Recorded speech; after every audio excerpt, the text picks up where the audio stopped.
All right. Get it together, man. You're fucking this up.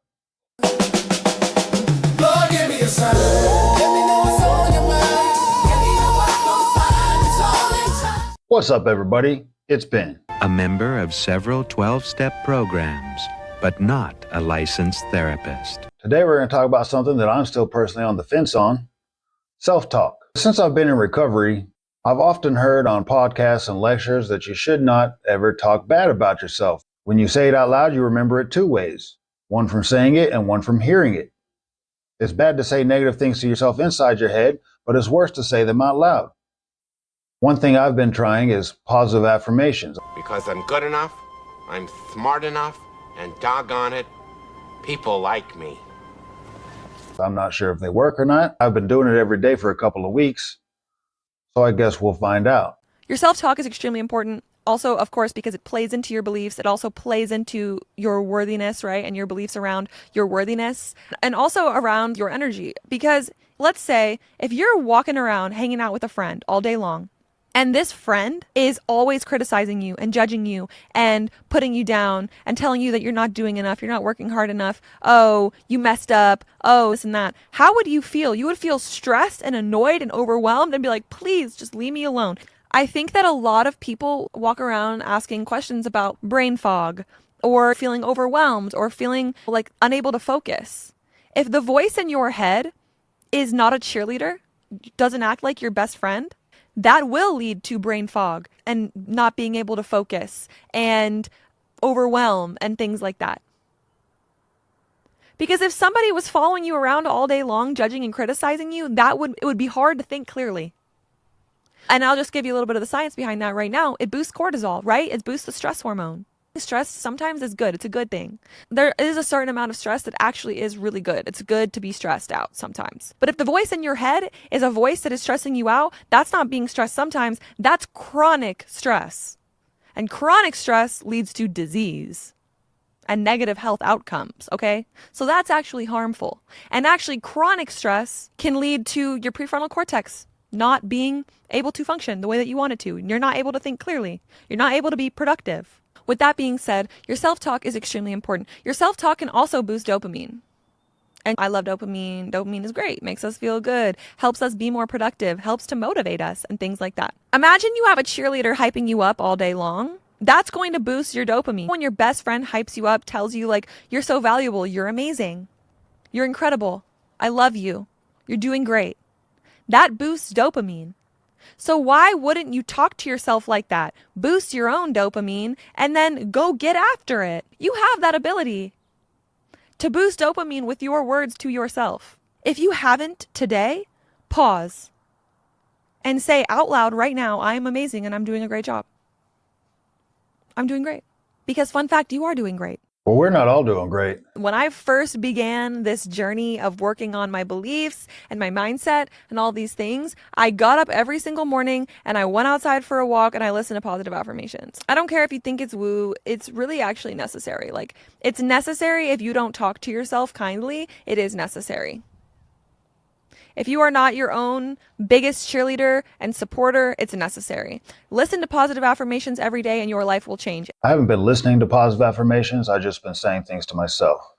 Yeah, I talk to myself. So with all that being said, affirmations are so powerful to help you practice talking to yourself kindly. You would not expect to be good at something that you didn't practice. You wouldn't go to play soccer and expect to automatically be good if you never practiced. So why are you expecting to automatically talk to yourself kindly if you don't practice? You have to practice. And affirmations are practice. They are the gym. They are going to the gym for your self-talk. You have to do it. I even still do it. You're always practicing something. I say that all the time too. You are always practicing something because every thought, everything that you're doing is strengthening a certain neural pathway in your brain. If you are insulting yourself, if you are judging yourself, if you are criticizing yourself, also, if you're insulting or judging or criticizing other people, that is a direct reflection of what you are doing to yourself. So it's also nice to also practice not judging and criticizing other people, for that matter. Let's do that too. And I actually have recognized that when I started to accept every part of me without judging myself or criticizing myself and just loved and accepted every part of me for my flaws and all, it helped with my relationships with other people as well. I didn't expect other people to be perfect. I stopped judging and criticizing others. And it works vice versa, right? When you stop judging and criticizing other people and expecting other people to be perfect or live up to your expectation of who you think they should be, you stop holding yourself to that. And it's really important. With all that being said, you got to practice. You're always practicing something. You are always strengthening a neural pathway in your brain that represents something with every thought that you have. And with that being said, I want to give you one more tip for your self-talk to practice. Because if you are insulting yourself, if you judge or criticize yourself, even if you do something and as a joke, you're like, oh, I'm so dumb, I'm an idiot. I've always thought that self-deprecating humor was a good way to take the air out of other people's insults. If I make fun of myself first, then there's no reason for you to make fun of me. If I do something dumb and I say, oh my God, I'm an idiot, then there's no reason for you to call me an idiot. That would just make you look foolish. Stop and give yourself 5 compliments.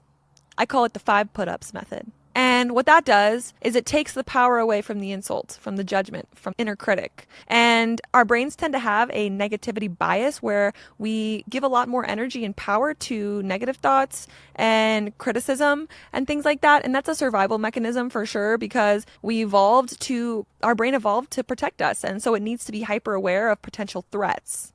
When you think a negative thought, whatever it is, stop and give yourself 5 compliments right there and then. You have to do it. And that will strengthen the circuits for positive self-talk. And just over time, it will be really helpful. Be sure to check out the Planet M podcast. She discusses how neuroscience overlaps with all this hippy-dippy shit. One form of self-talk that I do believe works is gratitude. I highly recommend that you keep a gratefulness journal. You just write down 2 things every day. One thing that you're grateful for overall in general in your life, and one thing that you're grateful for specifically to today. Do that either right before you go to bed, stays on your mind, influences your sleep. Right when you get up, helps you start your day off right. So I think either one of those will work. Start a gratefulness journal, keep up with it. After about a week, you'll see a difference in your overall attitude. Sometimes it feels like everything is bad, like there's nothing good, everything is shit. And so just taking that simple action of writing down a couple of good things in your life, a couple of good things that you're grateful for, write those down, and I promise you, it will help you just like it's helped me. So what do y'all think? Y'all think positive affirmations work, or you think it's a bunch of bullshit? Like I said at the beginning of this video, I'm still on the fence about it, but I'm giving it a shot. Figure what could it hurt? Until next time, tend your gardens. I don't want these fucking headphones on. I deserve good things. I am entitled to my share of happiness. I refuse to beat myself up. I am an attractive person. I am fun to be with.